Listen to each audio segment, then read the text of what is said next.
Mohon kerjasama tuan-tuan untuk mematikan telefon atau silentkan telefon bagi tidak mengganggu khutbah kita, dan elakkan daripada bercakap agar tidak sia-sia pahala Jumaat kita pada kali ini. InsyaAllah kerjasama tuan-tuan amat saya harapkan.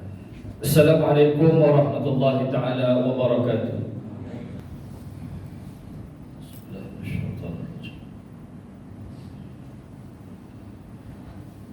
الحمد لله القائل الذي خلق الموت والحياة ليبلوكم أيكم أحسن عملا وهو العزيز الغفور.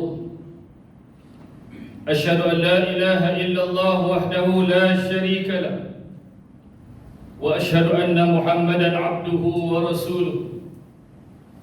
اللهم صل وسلم وبارك على سيدنا محمد وعلى آله وأصحابه أجمعين. أما بعد، فيا أيها المسلمون اتقوا الله، أوصيكم وإياي بتقوى الله فقد فاز المتقون. قال الله تعالى في كتابه العزيز: يا أيها الذين آمنوا اتقوا الله حق تقاته ولا تموتن إلا وأنتم مسلمون. Muslimin yang dirahmati Allah sekalian, mari kita meningkatkan keimanan dan ketakwaan kepada Allah Subhanahu wa taala dengan bersungguh-sungguh melaksanakan segala perintahnya dan meninggalkan segala larangannya. Mudah-mudahan kita akan digolongkan dalam kalangan hamba-hambanya yang beroleh kejayaan di dunia dan di akhirat. Tajuk khutbah pada hari ini ialah didik ciri jadi pengguna bijak. Muslimin yang berbahagia, sesungguhnya Islam adalah agama yang lengkap lagi sempurna, agama yang mengatur semua sistem kehidupan manusia, sama ada hubungan dengan Allah Subhanahu wa taala ataupun hubungan sesama manusia. Muamalat kepenggunaan seperti jual beli, sewa menyewa, pajak gadai, hutang piutang dan seumpamanya adalah antara sistem yang mengatur tata cara muamalat sesama manusia. Ia bukan sahaja merupakan satu transaksi perpindahan milik atau manfaat barangan mana. Ia bermatlamat memelihara setiap unsur di dalamnya, seperti unsur kerelaan dan keredaan. Allah Subhanahu wa taala menegaskan sebagaimana firman-Nya dalam surah An-Nisa ayat 29, A'udzubillahi minasyaitonir rajim. Ya ayyuhalladzina amanu la ta'kulu amwalakum bainakum bil batil illa an takuna tijaratan aw taradin minkum wa la taqtulu anfusakum innallaha kana bikum rahiba. Yang bermaksud, wahai orang-orang yang beriman, janganlah kamu makan, yakni gunakan harta-harta kamu sesama kamu dengan jalan yang salah, tipu, judi dan sebagainya, kecuali dengan jalan perniagaan yang dilakukan secara suka sama suka di antara kamu. Dan janganlah kamu berbunuh-bunuhan sesama sendiri, sesungguhnya Allah sentiasa mengasihani kamu. Hadirin jemaat yang dirahmati Allah, dalam memahami asas dan prinsip kepenggunaan, ia membawa kita kepada tafsiran untuk mencari keredaan Allah Subhanahu wa taala terhadap harta dan barangan halal lagi baik yang dapat memberi manfaat kepada pengguna. Ia bertepatan dengan firman Allah Subhanahu wa taala dalam surah Al-Baqarah ayat 108, A'udzubillahi minasyaitonir rajim. Ya ayyuhan nas kulu mimma fil ardi halalan tayyiban ولا تتبعوا خطوات الشيطان إنه لكم عدو مبين. Yang bermaksud, wahai sekalian manusia, makanlah apa dari apa yang ada di bumi yang halal lagi baik, Dan janganlah kamu ikut jejak langkah syaitan, kerana sesungguhnya syaitan itu ialah musuh yang terang nyata bagi kamu. Peringatan Allah Subhanahu wa ta'ala ini amat jelas kepada kita sebagai penjual dan pengguna yang membeli barang.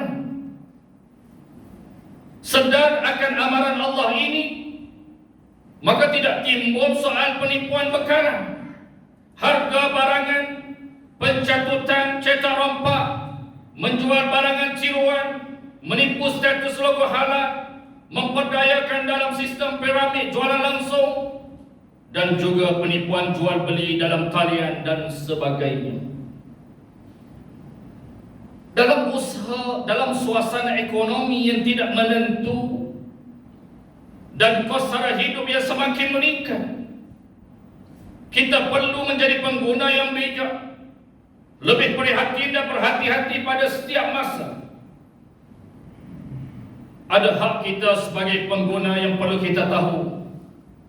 Antaranya hak untuk mendapatkan keperluan asas, hak untuk mendapat barangan dan perkhidmatan yang selamat, hak untuk mendapatkan maklumat, hak untuk membuat pilihan, hak untuk menyuarakan pendapat, hak untuk mendapat ganti rugi, hak untuk mendapat pendidikan pengguna, dan hak untuk hidup merasai alam sekitar yang sihat serta selamat. Kenapa kita sering tertipu? Sepatutnya kita jadi pengguna yang lebih berhati-hati, senantiasa berwaspada dalam setiap urusan yang kita lakukan. Pengguna yang bijak akan mengutamakan keperluan berbanding kehendak, berfikir rasional dan tidak mudah tertarik dengan anasir-anasir yang membawa mereka berbelanja melebihi keperluan dan kemampuan sehingga berlaku kepada pembaziran. Pengguna yang bijak akan membuat perbandingan harga terlebih dahulu.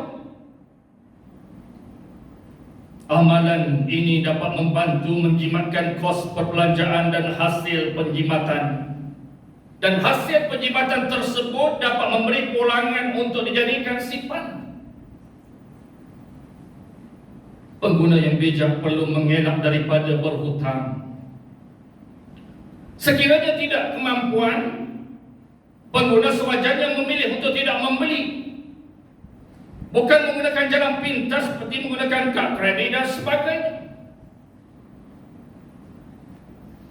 Pengguna yang bijak senantiasa sedar bahawa ajaran Islam sangat mementingkan kesederhanaan dalam arti kata tidak terlalu kikir atau kedekut, dan juga tidak terlalu boros atau membazir, sehingga tidak mensyukuri nikmat kurniaan Allah Subhanahu wa ta'ala. Berbelanjalah sekadar mengikut keperluan. Janganlah terpengaruh dengan tren dan rakan-rakan bila berbelanja hingga melebihi pendapatan. Ibarat mengukur baju, biarlah dipandang sendiri. Ini bertepatan dengan firman Allah Subhanahu wa ta'ala dalam surah Al-Furqan ayat 67. A'udzubillahi minasyaitonir rajim. Walladzina idza anfaqu lam yusrifu wa lam yaqturu wa kana baina dzalika qawama. Ia bermaksud, dan juga mereka, yakni yang diredai Allah itu ialah yang apabila membelanjakan hartanya tiadalah melampaui batas dan tiada bakhil kedekut. Dan sebaliknya, perbelanjaan mereka biarlah betul sederhana di antara kedua-dua cara, boros dan bakhil itu. Muslimin yang dikasihi Allah Subhanahu wa ta'ala, mengakhiri khutbah pada hari ini, marilah kita menghayati perkara yang berikut sebagai panduan dalam hidup kita. Antaranya, pertama, umat Islam hendaklah senantiasa berfikir untuk kebaikan, dan manfaat orang lain serta mencari keredaan Allah terhadap apa sahaja yang diurus, dibeli dan dijual. Yang kedua, umat Islam wajib menitik beratkan soal halal dan haram dalam kehidupan seharian dengan tidak mengutamakan keuntungan semata-mata sedang orang lain menderita dan sengsara. Ketiga, umat Islam hendaklah insaf dan takut dengan azab Allah Subhanahu wa taala atas segala perbuatan mengambil kesempatan menekan dan menipu para pengguna demi mengejar keuntungan dan kemewahan hidup di dunia ini. A'udzubillahi minasyaitonir rajim. Ya ayyuhan nasu inna wa'dallahi haqq فلا تغرنكم الحياة الدنيا ولا يغرنكم بالله الغرور. Yang bermaksud, wahai umat manusia, sesungguhnya janji Allah yakni membalas amal kamu adalah benar. Maka janganlah kamu diperdayakan oleh kemewahan hidup di dunia, dan janganlah syaitan yang menjadi sebesar-besar penipu itu berpeluang menyebabkan kamu terpedaya dengan kemurahan Allah, lalu kamu lalai dan menderhaka. Fatir ayat 5. Barakallahu li wa lakum bil Qur'anil azim wa nafa'ani wa iyyakum bima fihi min al ayati waz zikril hakim wa taqabbala minni wa minkum tilawatahu innahu huwas sami'ul alim. Aqulu qawli hadha wa astaghfirullaha al azim li wa lakum wa li sa'iril muslimina wal muslimat fastaghfiruhu innahu huwal ghafurur rahim.